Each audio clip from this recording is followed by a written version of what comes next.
Okay, I guess we're ready to get going here. We're going to talk today about beginning Native American research. And we're going to have a couple of things that need to be cleared up at the beginning that maybe you've had a question about. First of all, what is the correct terminology? Is it American Indian, Indian, Native American, Indigenous, American, Indigenous, or Native? How's that? All of those possibilities. And guess what? All of these are acceptable. The consensus is that what you should do is you should be referring to them by their specific tribal name. That's what they prefer. And so in the United States, Native American has been used, but it's falling out of favor. They don't particularly care for that. And it's not one that I particularly care for, but I've been using and for some time. And I will probably end up using that at least part of the time. And the terms American Indian or Indigenous American are preferred by many of the Native people. There's a simple way to find this out.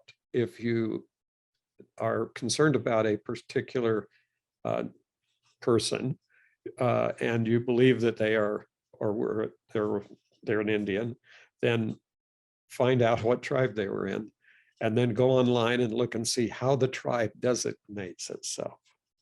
That's the best way. And many of them do call themselves Indians. So it's not a pejorative term. And so they also have individual preferences, not just tribal preferences. So you'd always be asked a person how they would like to be addressed. And when you talk about the groups, use the terminology that the members of the community use to describe themselves collectively. This is kind of a long statement, but it explains how we should probably be sensitive to all types of minorities and how they want to be addressed. I'm just going to point out that the photographs in this presentation were made by Edward Curtis, and perhaps you're familiar with Edward Curtis. If not, this is going to be an introduction to him. Between 1899 and 1930, he published a 20-volume work called The North American Indian. And the interesting part about that is that the entire collection has been digitized by Northwestern University. And you can go on and look at all of these thousands of paintings in there, thousands of photographs in there.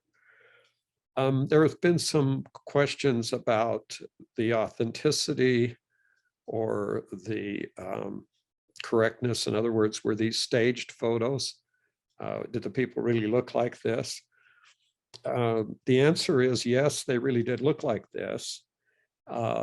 The second answer is yes, they were staged, but all photographs back in those days were staged. There was no way to capture anything in a quick mode. You had a big view camera that stood on a tripod and weighed about 40 pounds, including the tripod, and you couldn't move it around. So there was no quick photo. You had to put what you wanted in front of it and make sure everybody was holding really still, and then you would take the picture. So if you look at some of the pictures of the old pictures, you'll see that their parts sometimes are blurred, or a head will be turned and it'll be blurred.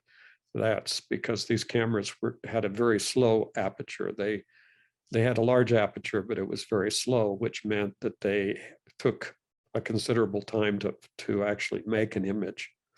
Yeah, usually 1 or 2 or 3 seconds, rather than like a 500th of a second or 1,000th of a second, like a camera today. Okay, so that kind of gives you a little idea about all the photos that I'm going to be I put into this particular presentation. And kind of to repeat, this entire collection of 20 volumes is on Northwestern University. And there's the address to the university collection. One question that immediately comes up is, are these in the public domain? And the answer is yes, most certainly. They were all taken long before 1927, which is when the cutoff is presently for public domain. So these are not copyrighted items, and they can be used. And they're readily downloadable, by the way, from Northwestern University website. So if you want to get one of these for a background or something in your computer or for any other purpose, you can do that. Another point that's important to understand is that American Indians were not granted citizenship in the United States until June 2nd of 1924. They were not citizens. They could not vote. They could not do anything in the United States. They were treated as we would treat illegal aliens, except more harshly in many cases because of the conflicts that occurred between the European community and the existing American Indian community. So we know, of course, that there were Indian wars that occurred all throughout from beginning shortly after 1620 when the Pilgrims arrived until well into the 20th century. There were still people fighting over, the Indians were still fighting in some cases. And admittedly, they were fighting because they were defending their homeland. If that doesn't resonate with somebody right today, then then you probably haven't been reading any of the news either. And so this was a big step. The answer was that the matter that they were granted citizenship didn't really have much effect until around 1950, when they actually began to vote. It took them, the Indians and the American and the people, the Europeans, a long time to come to the, let's call it understanding that not only were they citizens, but they had the right to vote. And there were challenges to Indian voting into the 1950s. I happen to have, was not directly involved, but my father was directly involved in one of those disputes. So this was something that basically occurred across the country in various stages.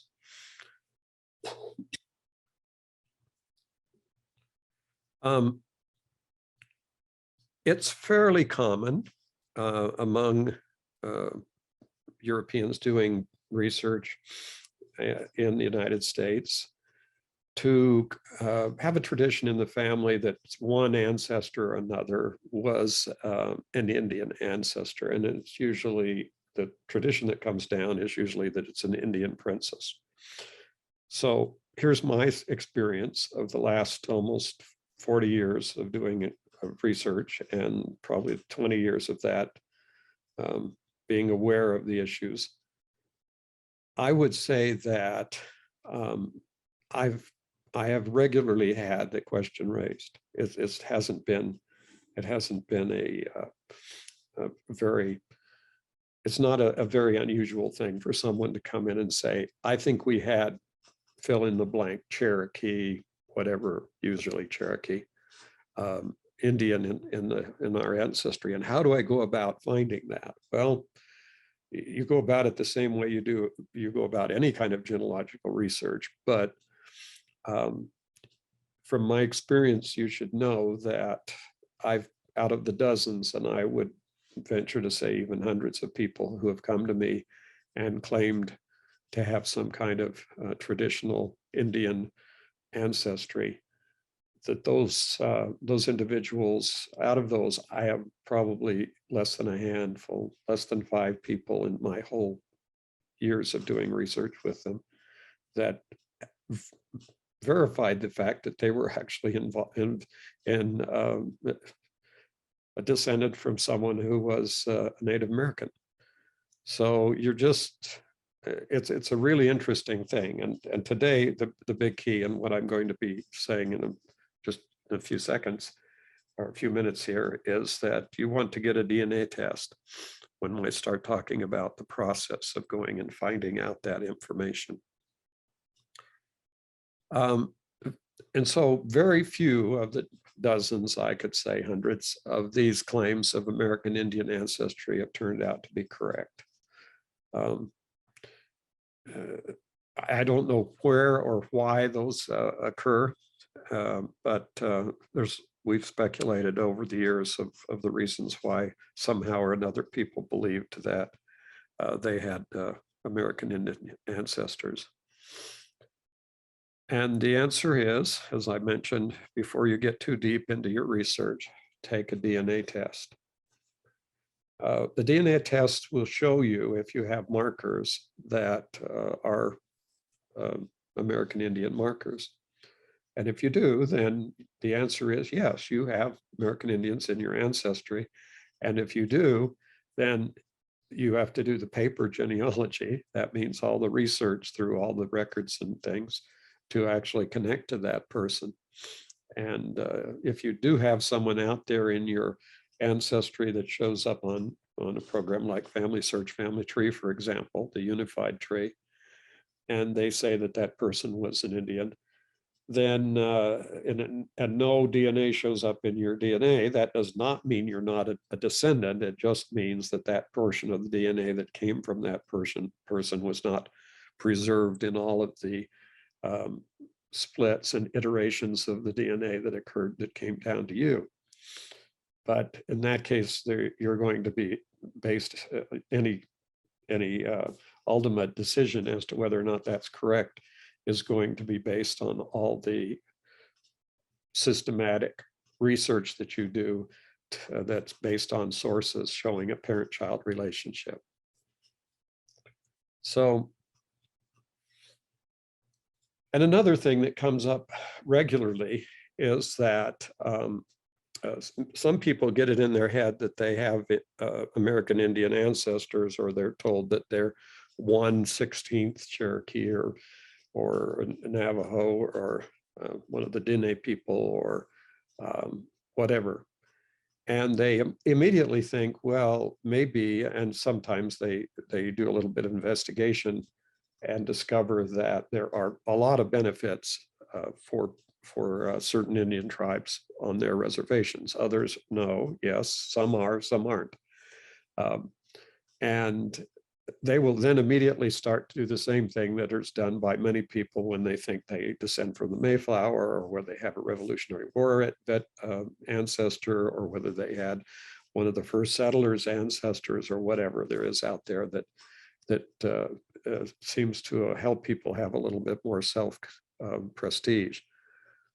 So the answer is that there are only a very, very few tribes in the United States that are accepting enrollments. That means even if you could prove you were a descendant from that particular tribe, they're probably not accepting any new people into the tribe. They're not going to take all this 1/16 European blood, 1/16 Indian blood of a European into the tribe. The reason why that is the case is that a lot of the what you call the enrollments, the initial applications where the Indians were designated into the tribes and designated and federally recognized as tribes was done at the time the tribes were created and the reservations were created, and as they were modified and land given and taken away and back and forth as happened all across the country. So you start researching the same way you do for any other records. There's nothing different about it. There's no specific way that you begin searching just simply because you have or suppose that you might have a connection with the Native American. You look for records that have a parent-child relationship in the place where the events occurred in your ancestor's life. That's the basic rule of going back in genealogy, that you are able to establish with a record that is, basically believable, that there is a parent-child relationship. And a story that your grandmother told that her uncle so-and-so married an Indian and her great-grandfather ran off with an Indian, and that you're descendant from him, that's an interesting story, but if you want to make sure that that is correct, you really need to go back through the records and establish that the way you would do it with anyone. Now, the test comes, for example, if you are genuinely descended on a direct line from a Native American, and you wanted to join one of the reservations, and they allowed you in with some percentage of blood, they're going to require the same kinds of records and support for your relationship as anyone else would, as any of the other organizations like the Mayflower Society or the Daughters of the American Revolution would require for you to be able to enroll or become part of that. I do remember one patron who came in to the library, BYU library, actually. It's only been the last few years. And I started in on this story, and he said, oh, no, I need help in another way. He said, I'm already enrolled. My kids are already here in school at BYU on reservation scholarships. So, I mean, that ended that discussion. We didn't have to go any further, obviously, in trying to prove he had ancestry. He just wanted to know some more information about what kinds of records we could talk about that would take him further back than just back to the event of the birth of the child who was an American Indian or part Indian.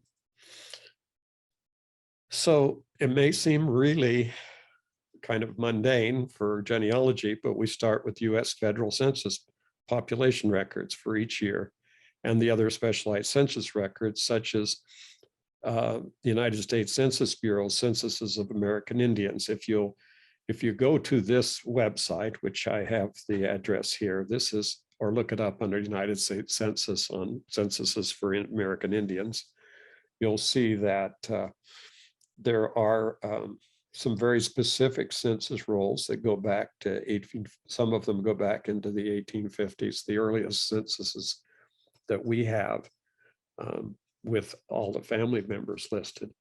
Also list, in a lot of cases, list all of the American Indians in the area.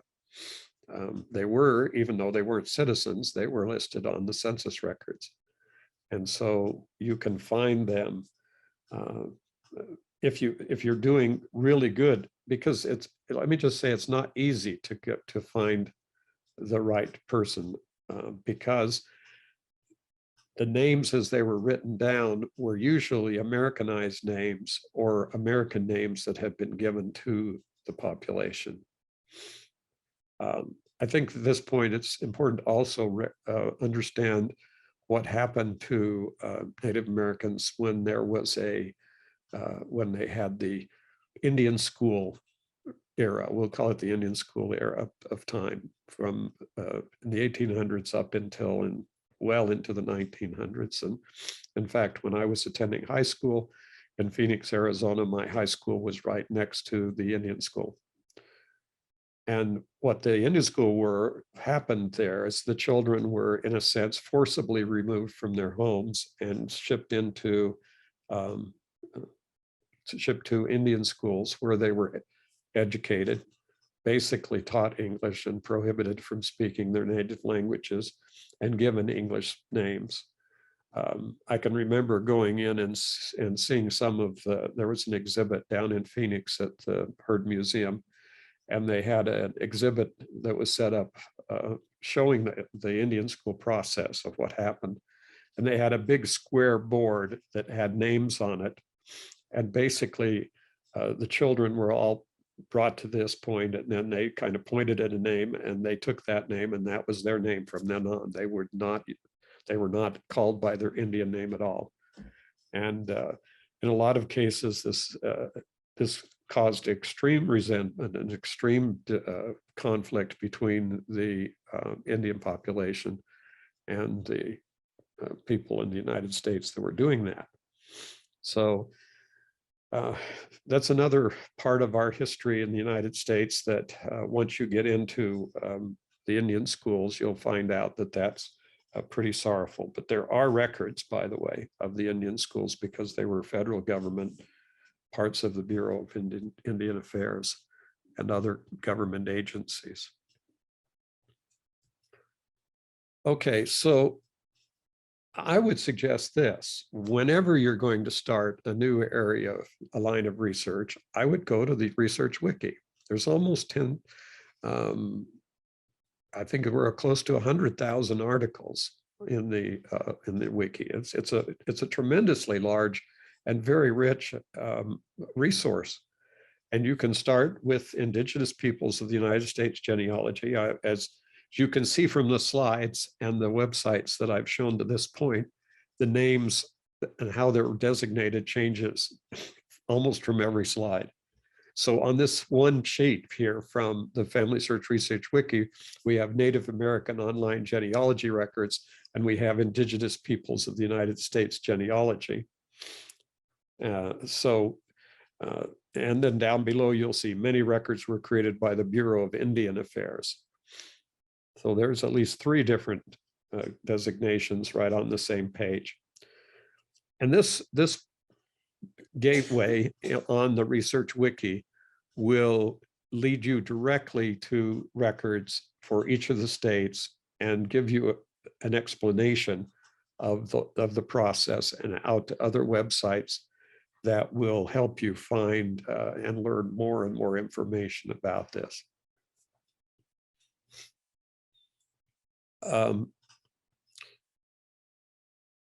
One of the things that you wouldn't want to know about well before you start this long process of looking for documents, I would begin the process of learning about the history of the tribes where your ancestors lived. If you had a tradition, for example, in your family that were descended from a tribe like the Cherokees or the Blackfeet or the Blackfoot Indians or the whatever, all these different tribes of Indians out there, then you would, I would go and see where they lived originally, where they lived after they were moved around by the government and put on reservations. I would look into the history of the tribe, and I would learn quite a bit about the history. Once you know that, and once you know whether they were even that your people were even in an area where they could have married a Cherokee Indian, for example, in the time period that it was that it's supposed to have happened, that will help to clear up a lot of the information that you have about your Native American ancestors or your supposed ancestor. Okay, let's move along here.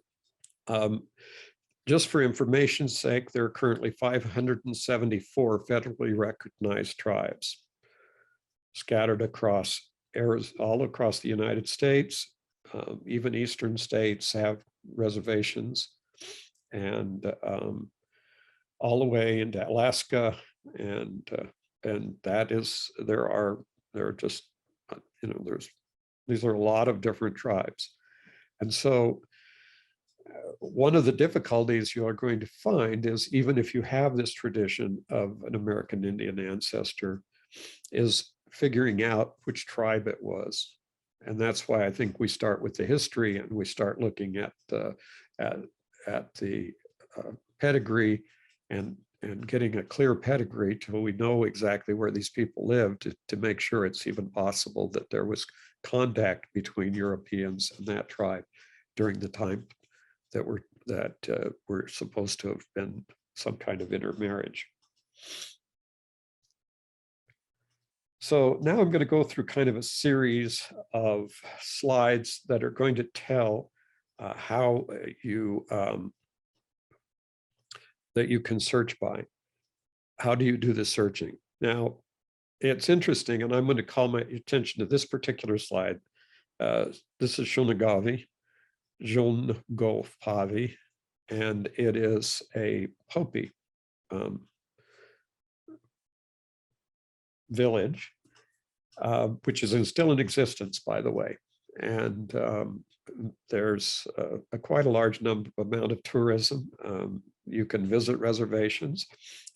When I used to visit, when I was younger, a lot younger, and used to drive north from where I lived in St. John's, Arizona, about 45 miles to the Navajo Indian Reservation, which is called the Diné Nation today.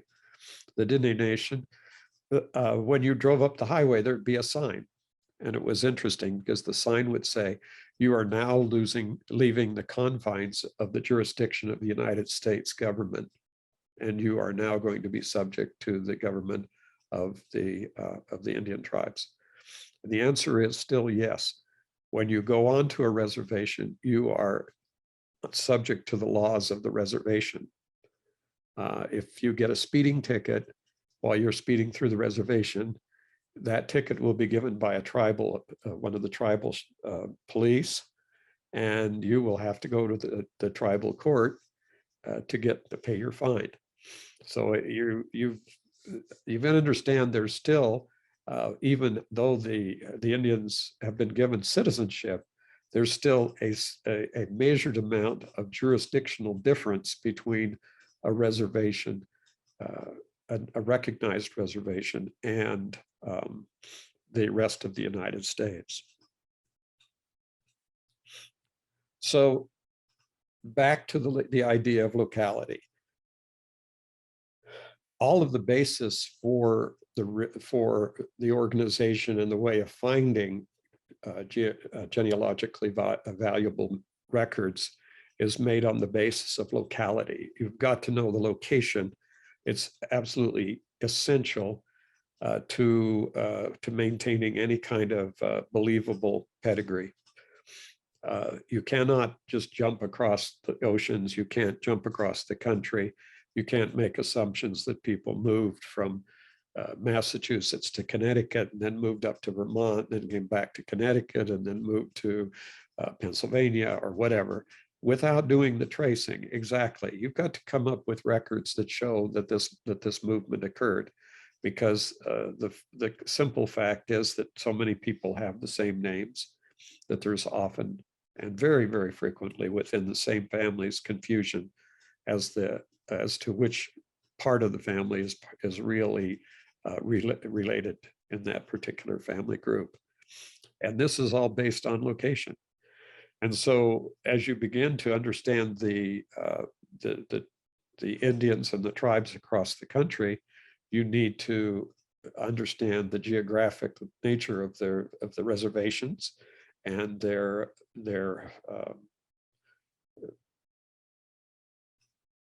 with the areas where they lived as before they were put on reservations, and the area that they lived before the Europeans came.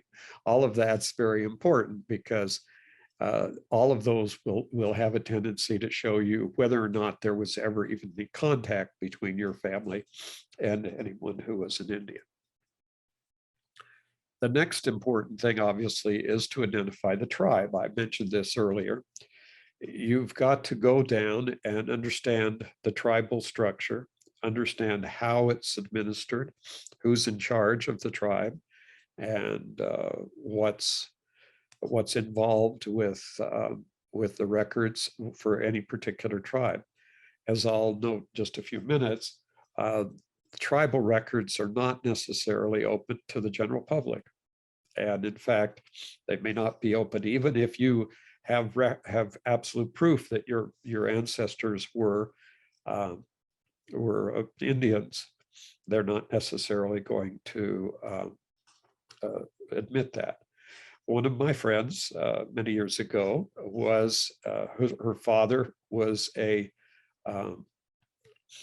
member of a tribe of up in Alaska. I don't remember the exact tribe, and her mother was a Navajo. So these she was the daughter of two different tribes. In her attempt to do her genealogy, she found that the tribes would not give her access, regardless, even if one of her parents was a member of the tribe, they were not going to give her access to the genealogical records. So this becomes a major issue in doing Native American research, is that the relationship between the European community and the Indian community has been, let's call it dicey to say the least, over the whole entire history of the country. And a lot of times the tribal governments are not going to bend over backwards to help people outside the tribe. It's just not going to happen. The other thing you need to be aware of is that government agencies have been involved almost from the beginning with the administration of and what was identified in many instances as the Indian problem. And so one of those major entities is the Bureau of Indian Affairs, or the BIA. And the BIA was is a government organization. Now, here's the good news. The BIA kept meticulous notes of the Indians on each reservation. So there are day books that tell who was there and who wasn't there. There are records, voluminous records of every kind that you can imagine, having to do with the supplies and distributions of food and employment and everything else having to do with the administration of the reservation by the BIA. That's the good news. The bad news is the vast majority of those records sit in the National Archives of the United States on paper. And very, very few, if any, have been digitized to some extent, even up to today. So a lot of the research that you ultimately end up having to do particularly with the Western area of the United States, Midwestern to Western area of the United States. I'm including North and South Dakota and all the tribes. There were the Plains Indians and then the Western, Southwestern Indians. All of those, and Northwestern, all of those records are sitting in huge boxes and files in the National Archives. And it's turned out to be somewhat daunting.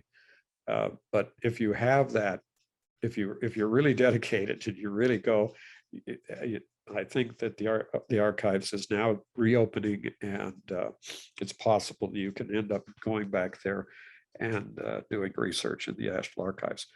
If you want to do that, by the way, my opinion about researching in the National Archives is you better be ready to spend about a month in Washington, D.C. if you want to get any headway in finding any records. And another important thing to understand is the reservation system. The idea here was that, of course, the Europeans knew better than the Indians about how the Indians should live and where they should live, and what land they owned and what land was claimed by the United States government. And so they designated areas. Now, the biggest issue was they're called 5 civilized tribes in the East, the Cherokees and others. And these were moved from their native lands in Florida and along the East Coast in North and South Carolina and along in the South in Alabama and Mississippi, where they lived from the original, whenever the original people came to America. And they were then taken and forcibly moved to settle in Oklahoma, on very large tracts of Oklahoma. And recent laws in Oklahoma have kind of boomeranged back on the federal government, because it turns out that a lot of the land was sold out, but in fact, the Indians still have prior claim to it. So there's a lot of discussion in Oklahoma about who actually owns the oil and who actually owns the land. They're still going on. But the larger tribes have larger land holdings, and then there are smaller tribes. In Arizona, for example, which I'm most familiar with, there's one small tribe right outside of a place called Payson, Arizona, which is not the same as Payson, Utah. And that tribe is on about a 20-acre parcel. That's the entire reservation for that. By the way, they have a very prosperous casino on that 20-acre parcel. But some of the tribe, the largest land holdings by the is the Diné Nation of the Navajos. It's about 1/5 of Arizona and a lot of Utah and some parts of Colorado and New Mexico. So there are vast differences in how this reservation worked, when they were put on the reservation, how they were maintained on the reservation, and the stories about the reservations are in a sense they're very interesting, but they're always very sad. They're very sad stories. Another place to look is research facilities and special collections libraries. And special collections libraries are associated with universities across the United States. And if there's a tribe or Indians in that area, it's very possible that one of the special collections libraries has collected records about that tribe. So if you do your work and you identify the tribe, and then you identify the time period of where that tribe was located or where the reservation was located, you might want to contact universities in the area about any of them having an American Indian collection, for example.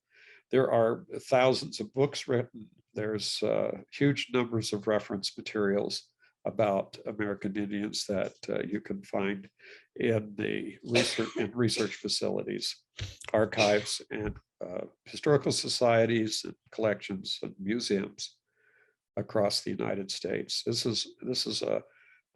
is outside the area of documents that are normally referred to as genealogical documents. It's not just genealogical documents, it's all kinds of historical records.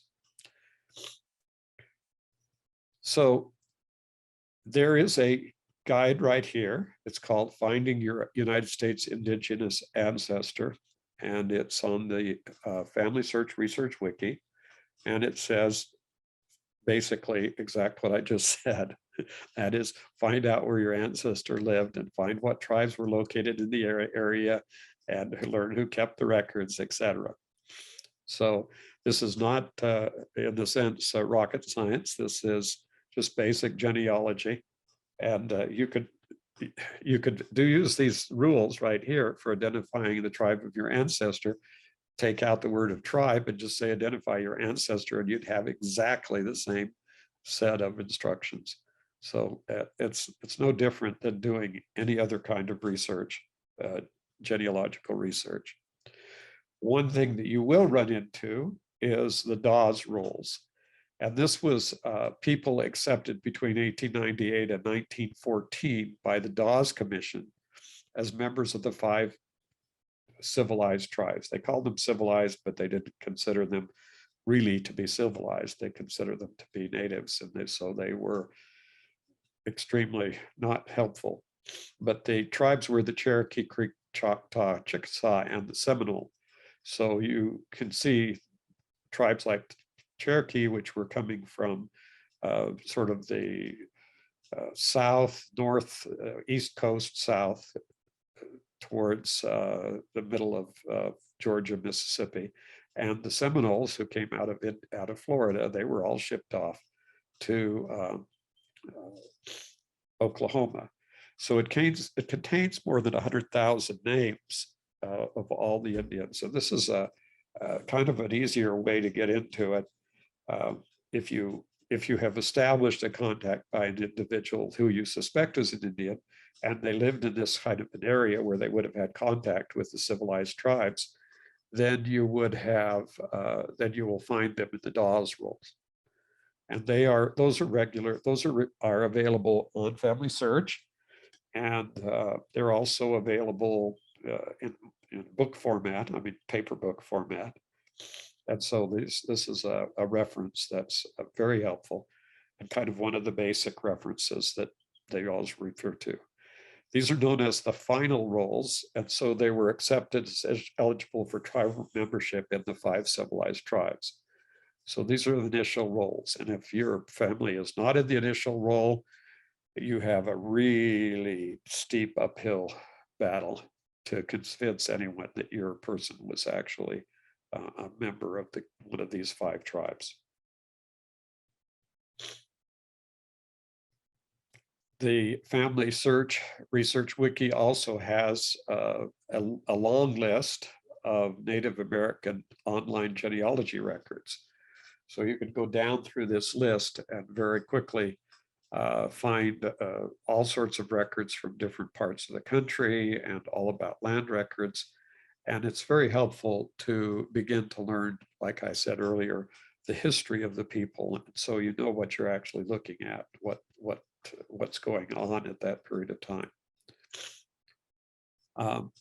Here's a blow up of the top of that, so you can see what that looks like. There are birth, marriages, deaths, and there's biographies. And you can see down here, one of the, on the lower left, American Indian oral history at the University of Oklahoma. See, now when I was mentioning that you would go to special collections libraries, then that's what I'm talking about, is that these records are in the libraries, the university libraries around the country. This is a National Indian Law Library. It is a resource that is, it's a very interesting resource. There's guides in here, gives you more information. It's a little broader, talks about Alaskan natives and American Indian natives. And there's official BIA guides and guides to the records. It tells you what kinds of records were being kept and where those records might be located.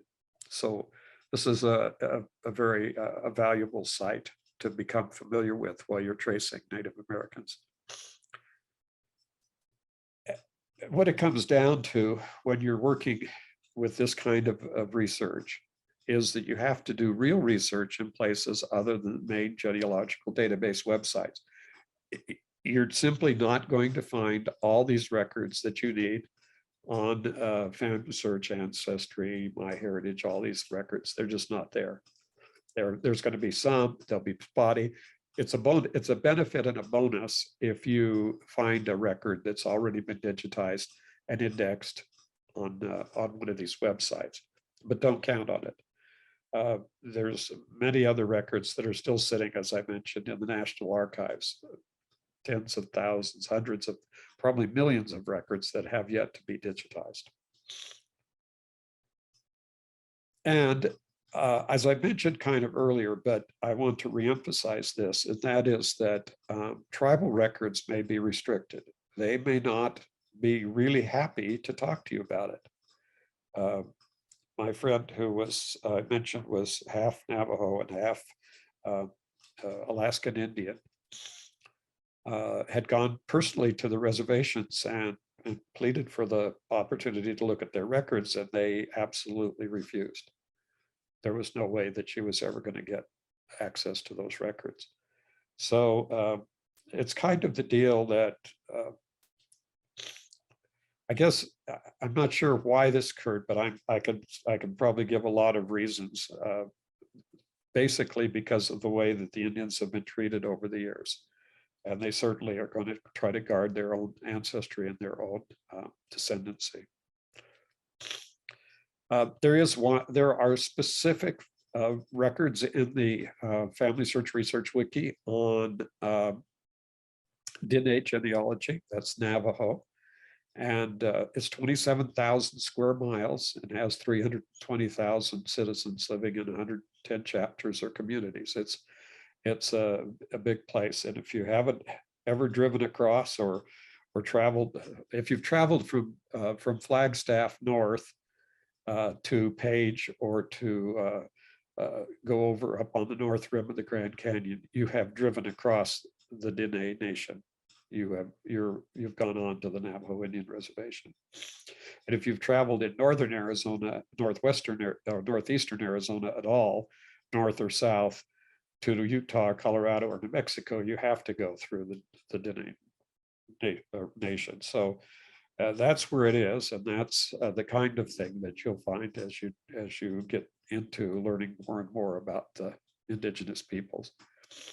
There's also a good article with lots of resources on the Indigenous peoples of Oklahoma.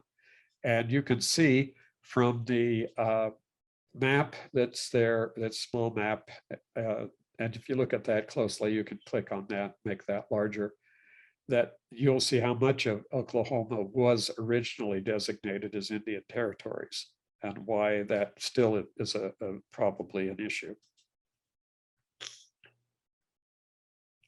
Surprisingly, there are Indigenous peoples of Massachusetts, and I would just simply say that they lived across all the states of the United States. And I guess one question I've never answered is, every state have a reservation? I think that I'm pretty sure almost every state in the United States has a reservation at some point. Keep looking, but remember your DNA tests. If you have any, I think even before you get it started, if you just have a suspicion or a tradition or something, I'd go out and get DNA test, maybe 2 or 3 of them, one from 23andMe and one from Ancestry, one from MyHeritage, and see if any of them turn up American Indian ancestry. I mean, if they don't, that would preclude it, but I would say that would be pretty discouraging to try to go back and find records that would tie you to an American Indian. So that's kind of the answer. In addition to that, it's if you turn out to be your ancestry turns out to be multi-tribal.